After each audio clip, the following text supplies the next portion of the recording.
something, man. Energy, man. Why you do that, man? Why you do that, man? Hey. Bro, put a silencer on this bitch shoot like Bro, put a silencer on the sound like Lee's. What's the deal, man? Welcome back to Up Next Podcast. It's your boy J Money, and today Rambo couldn't make it, but he's in here with us, man. Just know that. And before we get started, I want to let y'all know that I got another thing coming out. Up Next Exotics. All these drinks right here I got for sale. Just holler at me. Follow Up Next Exotics, and also shout out to a whole lot of cough syrup, man. Go get your gear. It's fire. But without further ado, I want to introduce y'all, man, to my uncle, to a good friend, and to a legend out here in the industry, my boy Sixx John. What's going on? What's the deal? What's going on, man? Finally. We've been trying to page this up. You know, we finally got it going on. Yeah, long overdue.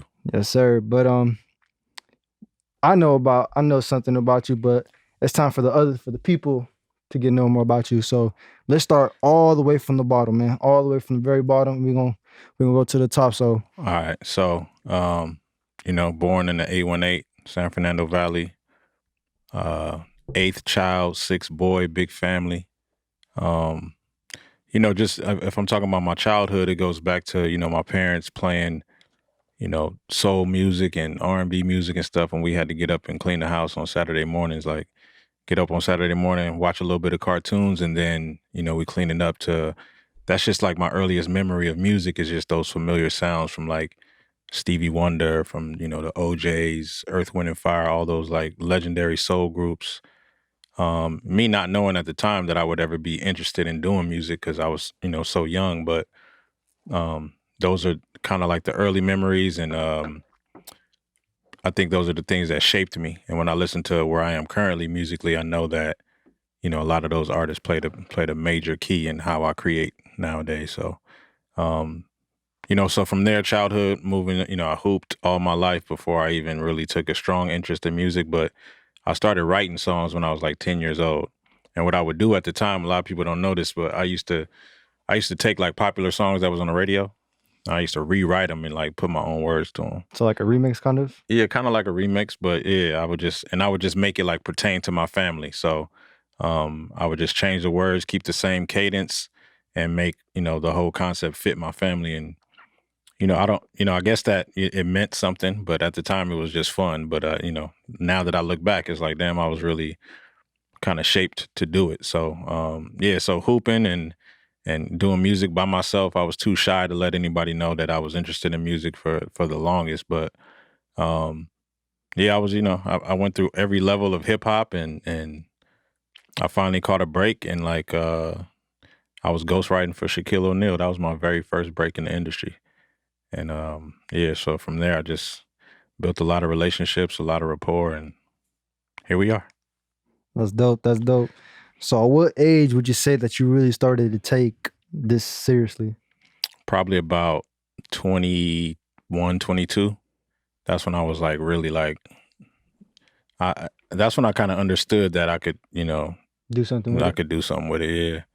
And just start, because when you're creating on your own, you don't really know if you're good. And I don't think it's fair to just take the assessment of your family because they're going to support you. You know what I mean? Like what. that's you got to see what other people really think, and people that you don't really know. Exactly. So, that's when, my mom is always going to be my biggest fan. My dad's always going to be my biggest fan. And they're always going to show me off to friends and other family members. But it doesn't get real until you can make a stranger clap for you. You know what I mean? So, yeah, that's when I started taking it like really serious. So what would you say really influenced you to keep on going during this whole, like pushing you to be an artist? What really influenced you to stay in this type of career? It was just, it's therapy. Like music has always been therapeutic for me. So, the early years that we were just talking about, I didn't share anything that I was going through with people. I'm not the type to just talk to somebody about my problems, but I will always write about it.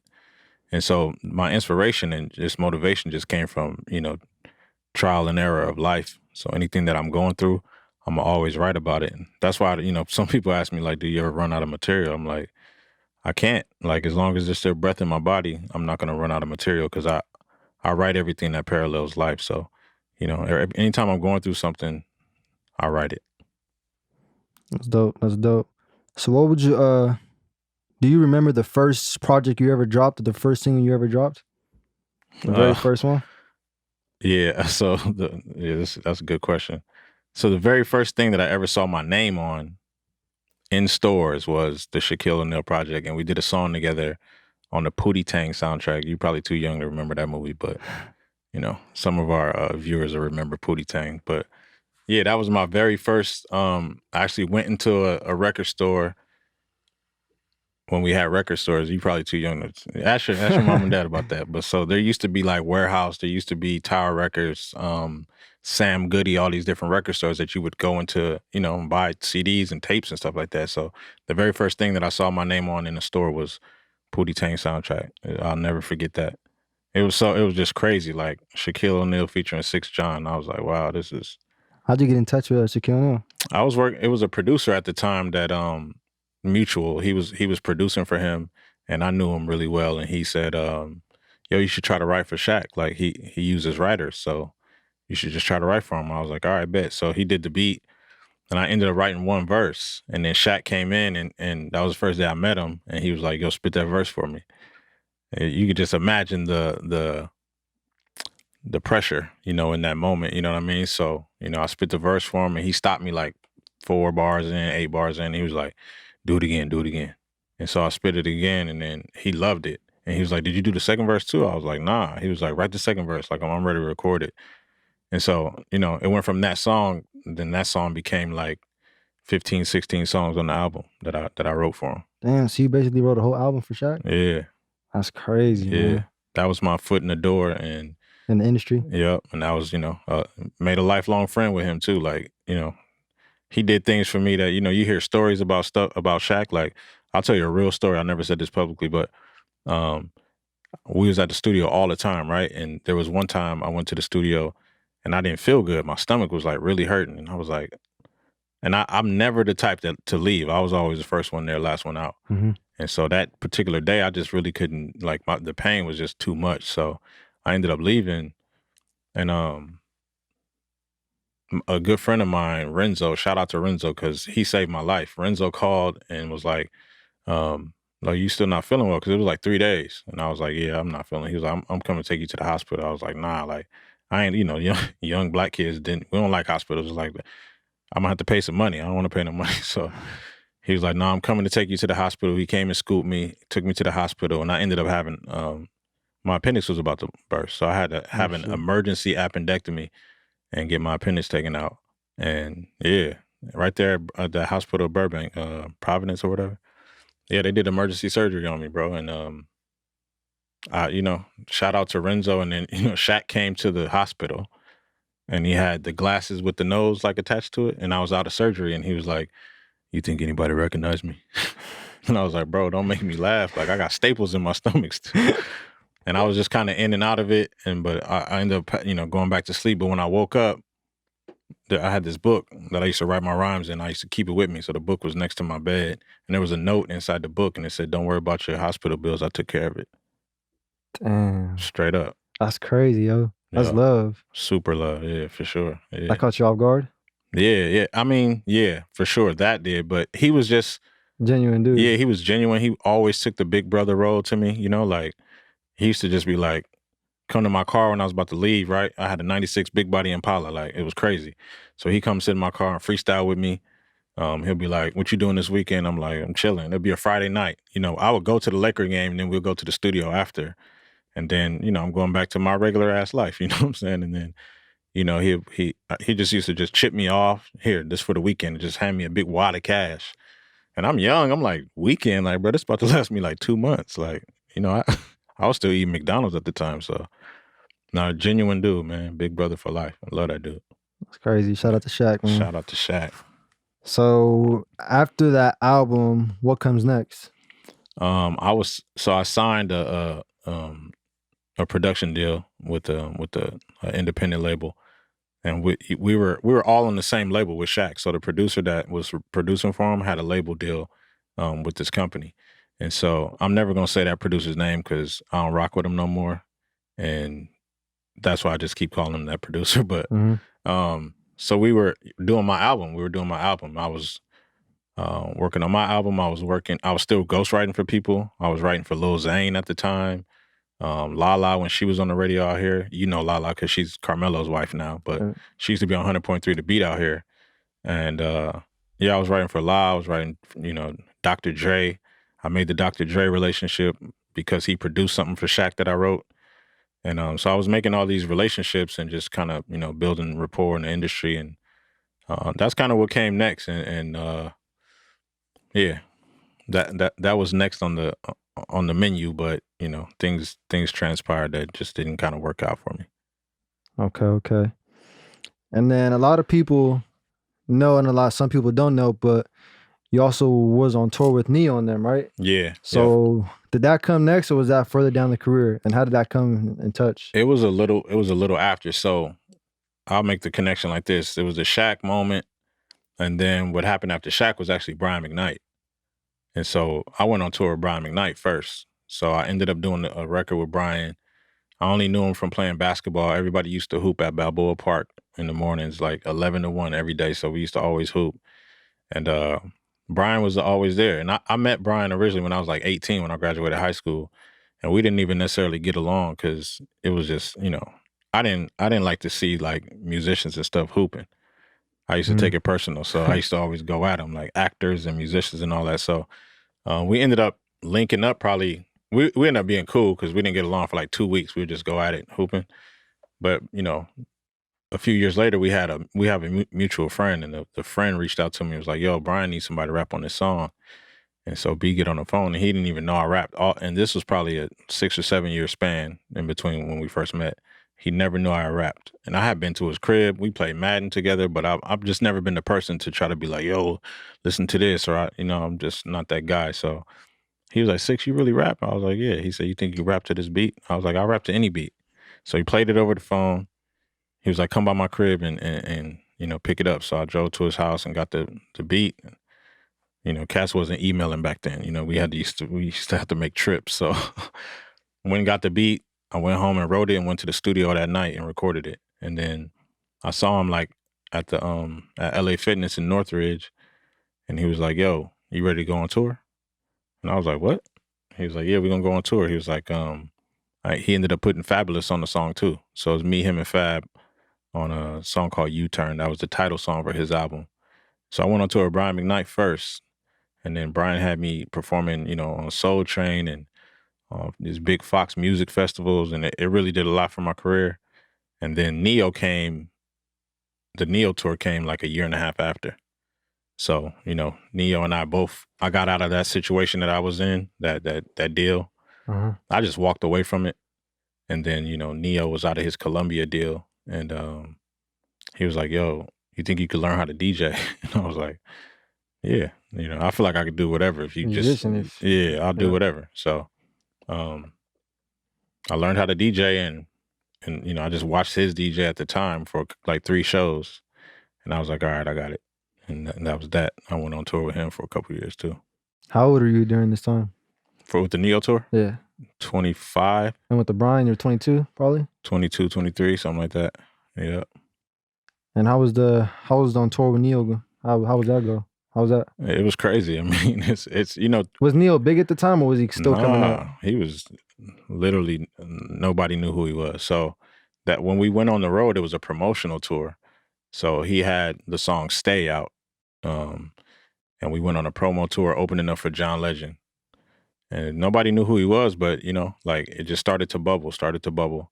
And then by the time So Sick came out, it was over. It was a wrap. He just, he shot to the top and just became mega. And, and we were working together since probably 2001, you know what I'm saying? And we always was recording, and I got mixtapes together. We got albums together. Like over the course of time, we probably got like 40 songs together. I could put out a bunch of albums with just me and him, So by the time, we'll go from 01, 02 to his album comes out February 28, 2006. And then So Sick came out, and it was over. It was like nothing I've ever seen before, just going from we could just exist and go to the mall to being in New York and shutting down, the whole Streets. avenue. Yeah, Sixth Ave. Like the police had to kick us off the block one time. That's crazy. We really shut it down. Like a movie star. Straight up. People running after the van. Like I remember we did TRL and it was raining and fans was running after the van and like crying and like beating on the windows. And I looked over at them like, bro, you really made it. Like it's real now. You got fans crying and stuff. Like you know it's real. So yeah, it was dope. It was really dope. You learn a lot, you know. And the one thing that, you know, when you go to people go to concerts, they don't get to see the preparation. They just get to see the show. Mm-hmm. But it's very tiring. Like being on tour is extremely exhausting. So you only get to see one portion of it. But you know, going city to city and sound check, and sometimes the artist that's doing sound check before you's not, they going over time, and we haven't even checked into the hotel yet. So all these variables come into play, and just nonstop work. It's nonstop, and you know, and it does catch up to you over the years. You do get tired of it. At first, you know, you're new to it. You're like, man, I like this. But over the years, it really catches up to you. Absolutely. You know, the time change. You know, you go into these different time zones. Like everything plays a part, and then you're trying to stay, you know, be regular. You know what I mean? Like I'm still normal, but then I remember my best friend called me, and this is my best friend since childhood. He called me one day, and I was super tired. I remember this like it was yesterday.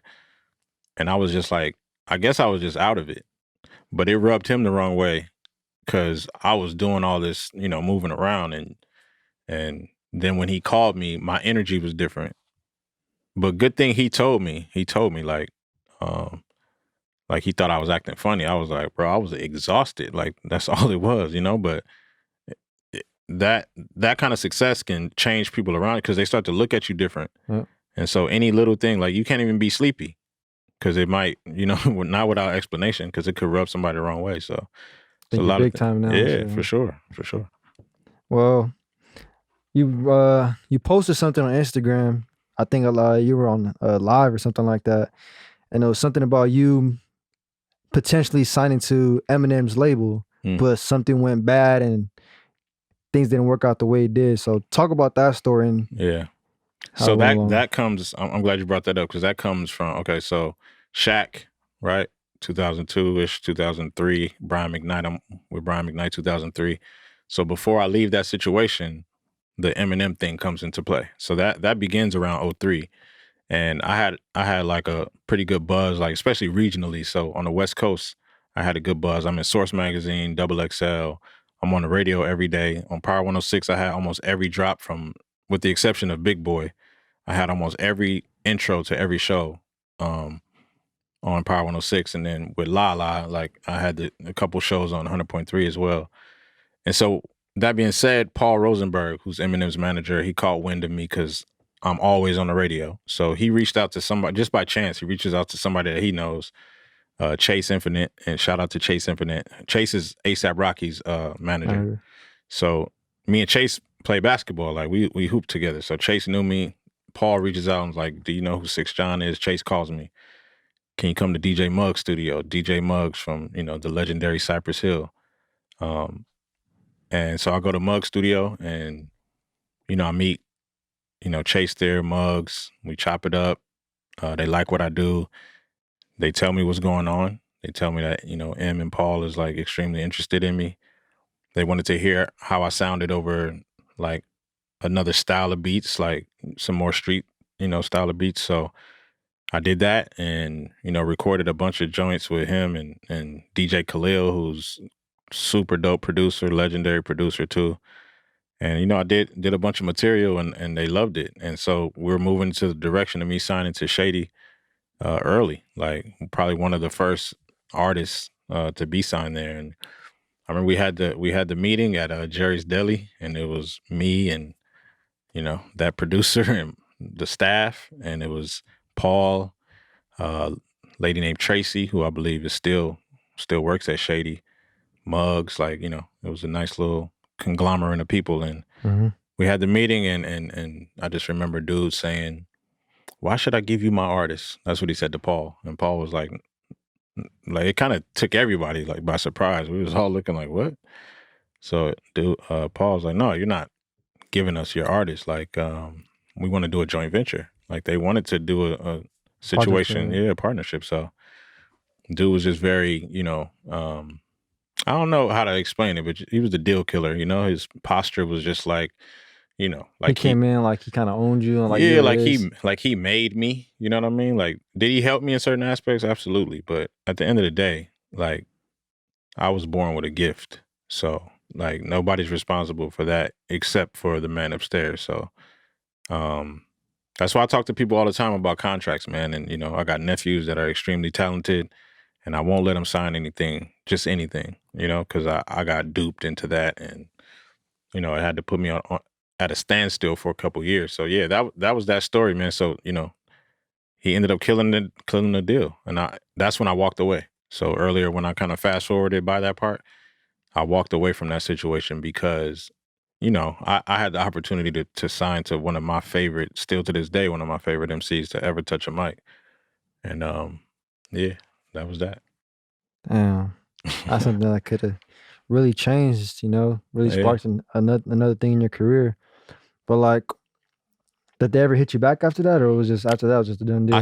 I kept working with Muggs after. So I was still, I walked away from that situation and I stayed close to the camp. But the contract that I signed was so vague that it was that strong because of all the things that it didn't say. And so I was stuck. I couldn't sign anywhere as an artist. I could feature on projects. I could produce because I wasn't even producing when I signed to Dude, and I could do everything else. I just couldn't like do an album as an artist anywhere else. So I had to wait it out. I had to wait until the contract expired before I can actually do that. But at the same time, it was kind of a blessing because it forced my hand to wear other hats. Because like I said, I wasn't making beats or nothing. Mm-hmm. So I started making beats. I was, you know, I was featuring on stuff. So it didn't stop the money flow at all. It kind of forced me to add more layers to being a musician. I hear you. So it went from Brian to that situation to tour and another tour with NEYO. Yeah. What comes after that? After the tour with NEYO, I come back home and I do an independent deal. And I did an album, just a little indie album. We ended up losing the distribution at the very end, so we never put the project out. But yeah, I was even in between all that stuff, I was kind of operating like doing TV and film. So I had like a lot of like movie stuff too. Like my whole career, I've had like a few movie things every single year. So by that time, I was kind of like starting to exist in that world a little more. Movies, TV shows, video games, stuff like that. So I was kind of behind the scenes. But, you know, like I said, when I'm always write, I'm always record because it's in my blood and it's therapy for me, you know? So, yeah. And it's crazy that you brought video games up because don't you have one of your songs on GTA? No, True Crime Streets of LA and Saints Row the Third. Saints Row, that's what it was. Saints Row, yeah. Okay, I remember that. You told me, and I had the game at the time, and I was like changing from radio station to radio station, find the song popped up. And I was That's like, there it crazy. is. That song is crazy because that song, for some reason, is probably one of my least favorite songs I've ever done. But it just keeps finding legs. Like, I did it for Saints Row, and that was like, I don't know, 2011, 2012, something like that.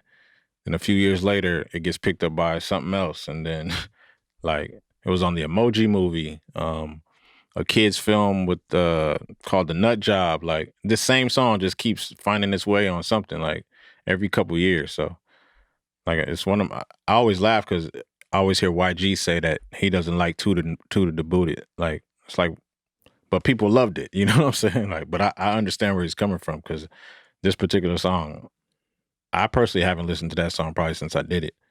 But for some reason, it just keeps finding its way. So I ain't mad. I ain't mad at the check when it comes. So it's all Not good. mad at all. So now we move a little bit more down the line, more to your career, and you get on the show with the production show making music for the show The Empire, which is probably one of the biggest shows that came out at the time. Yeah. So how did that come along, and how'd you get in touch with that company to get on The Empire? So Fox reached out to NEYO to do, or I think NEYO might have spoken to them. Somehow they had a conversation about him coming on as a writer. And he reached out to me and was like, yo, we got this opportunity to maybe write for Empire. And I was like, okay, dope. He was like, come by the studio, bring some new stuff. So I went by there, brought some new music, and then he kind of gave me a rundown, you know, kind of what they were looking for. And I had watched season 1. I watched season 1, so I was familiar with the whole concept of the show. And ironically, I used to watch season 1. I used to be like, man, this music is corny. Like, just I wish I was writing this music. I really used to say stuff like that to my ex at the time. And, you know, I still watched the show because it was interesting. But anyway, so I went by there, did some songs. NEYO had already given a bunch of songs to Fox and to Jussie Smollett, who played Jamal on the show. And so this one meeting, we go to the studio. I had recorded this song called Power, right? It was called Power. Mm-hmm. Obviously, Empire had to change the name because Power. Yeah. But so I did this song written for Hakeem called Power. So we're in this in our studio, and a bunch of the Fox writers and reps come by, and it's probably a studio full of like 20-something people, and they're all listening to all this material. And so it gets to the point where Lee Daniels, who is the creator of the show, he's like, you know, I love all these songs. Like NEYO's playing a bunch of like R&B and pop records, and Lee is like, these are smashes, but I need like some ghetto-ish. That's what he said. I need some hood-ish. And then so NEYO was like, yo, Sixx, play Power. Like, so our engineer Sauce, shout out to Sauce. Sauce played Power, and first 2 lines, he was hooked. And like, it was me sitting on the couch and then somebody else and then Lee sitting like where you are. And I don't remember the first line of the song, but I know the second line is something like, even if the company was built from powder, you know, because the whole thing was like built from cocaine or whatever. And he was like, who is this? That's what Lee said. And NEYO points at me and he was like, you're an effing genius. And then he took his writers and they dipped. He was like, y'all got it. Like, keep doing what y'all doing. He said, turn this song into a duet, make it, you know, Hakeem and Jamal. And that song ended up being what was publicly known as Ain't About the Money, which was one of the biggest songs on Empire season 2. It was used for every promo, every commercial, every time it came on in season 2, that song was the one that played. So that's how that came about. So that was dope. How often were you and NEYO in the studio throughout the whole process? Every day. We was in there every day. I was coaching at the time too, so I was in the studio all night, and I would leave the studio and go to 6 a.m. practice. Yeah, it was every day. It was every day for sure.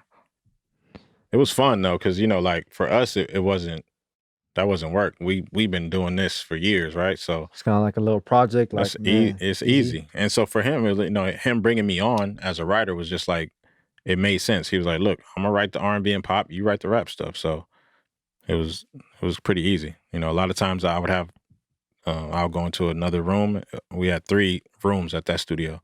So I would go into the B room, he'd be in the main room, and then I'd do a verse and a hook or a verse, and he'll do the same, and then we'll just swap it out. And then I'll put, you know, a Hakeem verse on his Jamal song, and he'll put, you know, just singing verse on one of the rap songs. So it was like an assembly line. It was really easy. Got you. Yeah, that's dope. That soundtrack, the whole soundtrack for that show is pretty dope. Yeah. And then I don't know if this comes after or before, but it was definitely during some of the hard times that we had out here with the racial and all this other stuff. Mm-hmm. You drop a song named Cotton featuring NEYO, and I posted it on my Instagram, the Instagram story, if you guys peeped it out.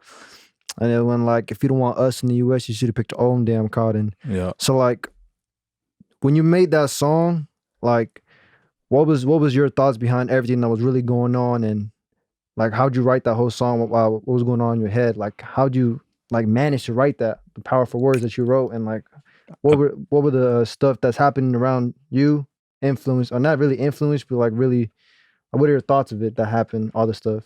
Yeah, I think it was just one of those moments where, you know, every time I see a story, I'm fed up, right? But it's the same story over and over and over again, and people always sweep it under the rug over and over and over. So when I wrote Cotton, it was just like, I don't know, like the hook came to me first. If you don't want us in the US, you should have picked your own damn cotton. Like that came to me first, and the rest of the song pretty much wrote itself. But it was just, you know, like one of those moments where you just like, you know, who's next? Like I could be next. I don't even remember at the time when I wrote it. I don't even know. Unfortunately, I don't even know. It's sad to even say that. I have no idea which situation triggered that song because there's been so many. I always describe Cotton as one of the songs of mine, or probably the only song of mine that I wish would at some point go out of style, and I don't think it will.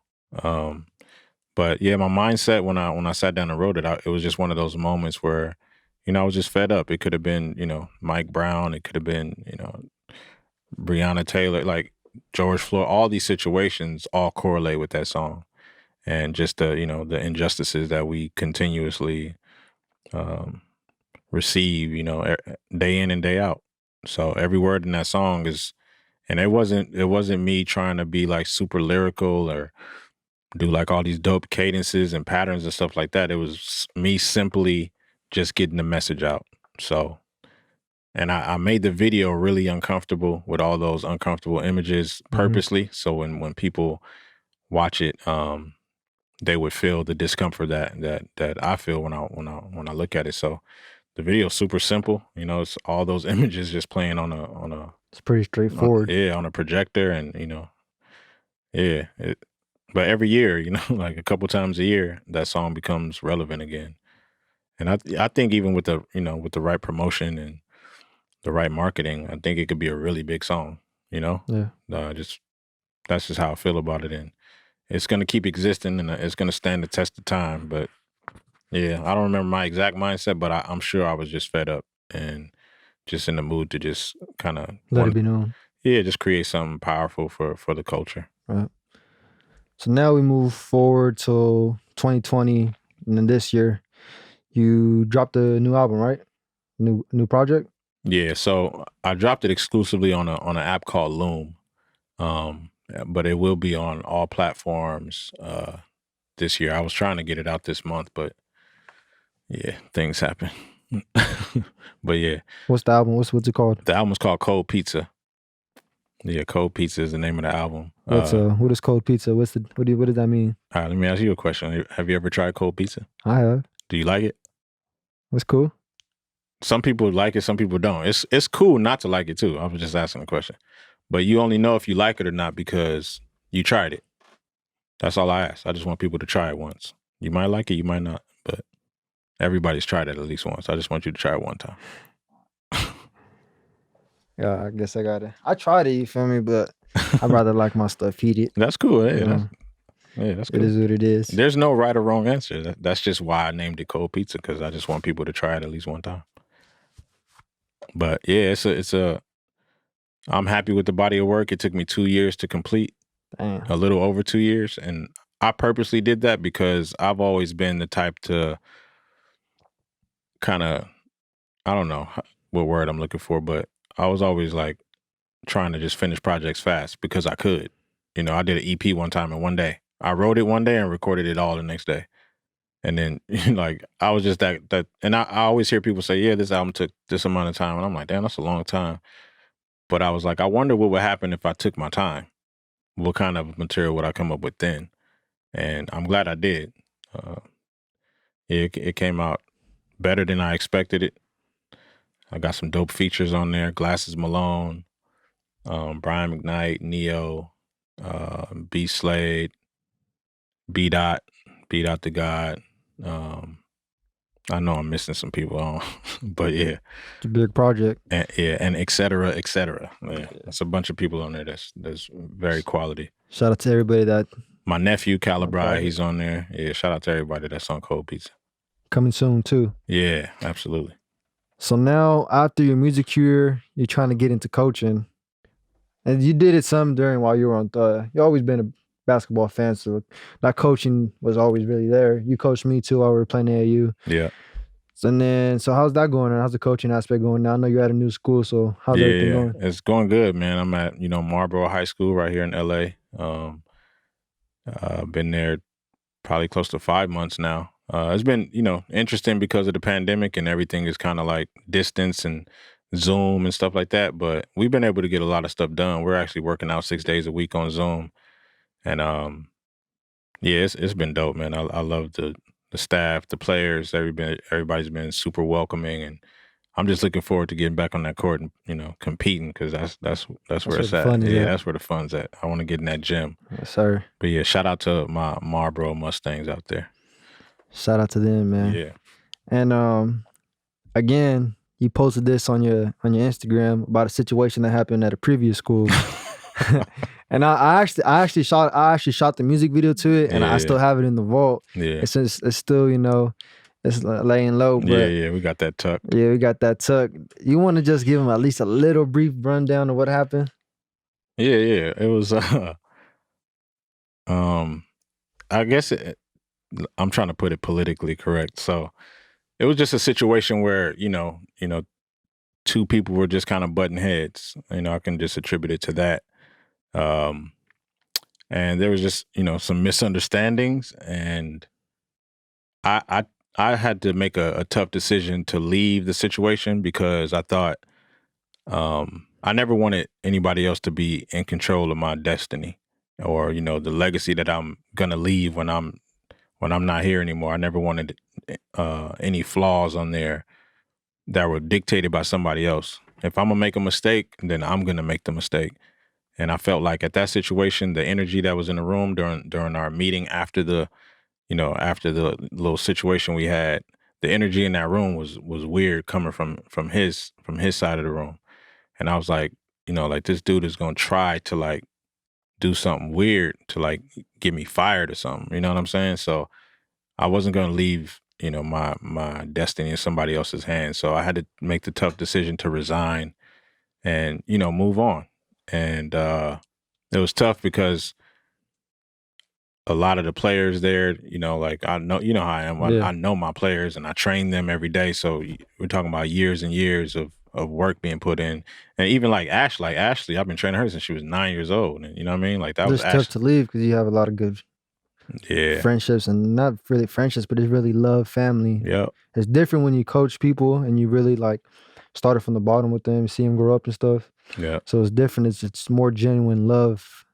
That's outside of basketball. You know what I mean? Absolutely. It's more than basketball. It's just out of love from. And like that's my approach as a coach too. Like basketball is the bridge while we know each other, but once I know you, then I'm gonna know. Locked in for life. Yeah, I'm gonna know about you. That's why all of my players that have gone on to play college, they still come back and work out with me. They always call me when it's off season, coach, can I come train? Absolutely. And it's dope because they get to come and train and be in the gym, and my high school kids get to look at them because some of the high school kids want to be there. And so they're able to have conversations and talk to them directly and, high five them and work out with them. And they can tell them, what it takes. So that part of me leaving my prior school was tough. But again, I had to do what was best for me. Yeah. Yeah. So you hear that, man. And things worked out the way they did, and it's for the better. You ended up going to Golden Valley, and now you're at a better school now. Yeah. And so went to Golden Valley for a year. Had a fun season over there. So shout out to them. Shout out to the Grizzlies. And then when this opportunity came about when I was in transition, I was about to move to Atlanta. Oh, really? You didn't know that, huh? No, I didn't. Yeah, I was in Vegas. I had already moved out of California, and my stuff was in storage, and I was about to go to Atlanta for at least a year. I was going to Atlanta with NEYO for a year at least. Just to work? Yeah, just to work and just, help him with his stuff. And we had already planned it out. I had the shipping ready for my car to ship, and then I got the call from the school, and I had to call bro and be like, you know how I am when it comes to hoop, so. Yeah. I know he respected it. Yeah, he was happy for me. And I was like, I'm headed back to Cali, bro.